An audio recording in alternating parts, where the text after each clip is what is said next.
Those of you that have watched some of my older videos will know that I like digging around in the basement of Nielsen House, looking at brand share data from 1949. And if you've watched the others, you'll know that the top 3 breakfast cereal brands of 60 years ago are still household names today.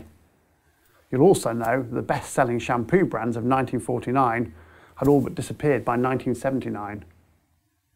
But what I didn't tell you about was the third book I looked at, and that, to me, that was the most interesting. So the third book I looked at was laundry detergents. Now, what were the big 3 laundry detergents of 1949? They were Rinso, Oxydol, and Persil. They had about a third of the market each. A third, a third, a third. Who could possibly have said in 1949 that 2 of those brands would disappear off the face of the earth, whilst the other would go on to be one of the most successful brands on the planet? There are, of course, lots of reasons why this happened, but for me, the main thing that happened was Procter & Gamble. Because P&G introduced a synthetic washing powder to replace the old-fashioned soap-based powders. Now, synthetic powder was not only cheaper, it actually washed your clothes better. And so brands like Tide and Ariel cleaned up, if you excuse the pun. Now, Persil switched from soap to a synthetic formulation, whereas Rinso and Oxydol measured their increasingly impressive and increasingly irrelevant share of the dyeing soap market. In fact, Nielsen measured their share of the dyeing soap market all the way to their extinction. Now, I think that's fascinating. And at this point, I'd like to introduce you to the concept of creative destruction. Now, this was a phrase that was coined by the Czech economist Josef Schumpeter, in which he said that whenever there's a major change, the old guard are usually unable to adapt and are swept aside by the new order. He was talking about politics, but also about technology, and it's particularly true in consumer goods. And once you've got this concept of creative destruction in your mind, suddenly you start seeing it everywhere. So another example, and P&G again, is toothpaste.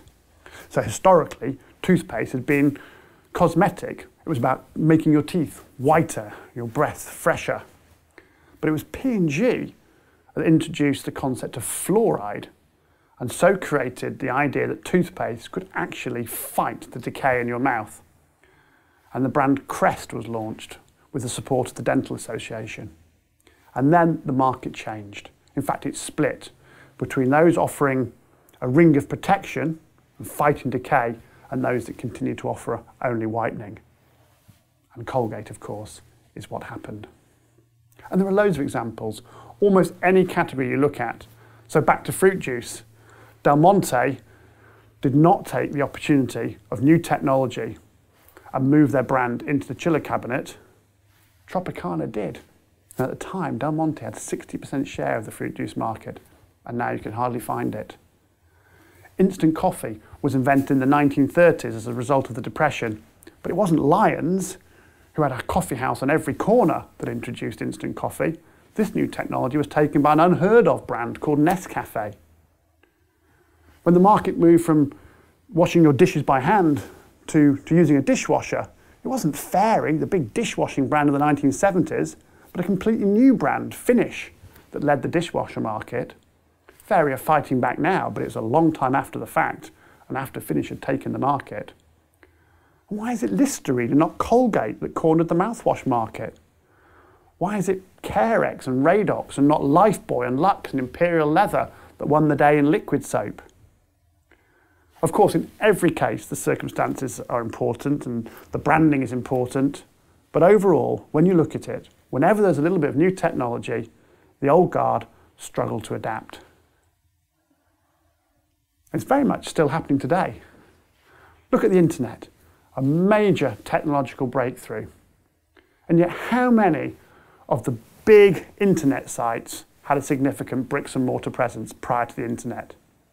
Not Google, not YouTube, not eBay, not Wikipedia. Why did WH Smith not see the opportunity to become Amazon? The internet didn't take WH Smith by surprise. everybody at WH Smith would have seen it coming. Everybody at WH Smith would have recognised the opportunity to sell their books and other things online. The truth is, it's far, far easier to see the big trends and much, much harder to adapt your business to meet those trends. There's also a tendency to think that the big technological breakthroughs are behind us, particularly if you're working in a fairly stable category. But they're not. They're happening all the time. The laundry market continues to evolve. I don't know about you, but I think it's highly unlikely that we'll still wash our clothes in the same way we do today, 20 years, even 10 years from now. In this world of climate change, it seems archaic that we wash our clothes by throwing them into a machine, filling it with water, filling it with poisonous chemicals and churning it around at great expense for an hour. And already there are scientists and development teams all over the world developing alternative ways to wash our clothes. Out of Singapore, they developed a product called Airwaves. I don't really understand how it works, but it's a machine that washes our clothes using air and not water. But whatever technology comes to the forefront, it's certain that there will be a host of consumer products to support that new technology. And to me, it'll be fascinating to see if Persil or Bold or Ariel are able to adapt to meet that change, or whether in fact a whole new generation of brands will emerge.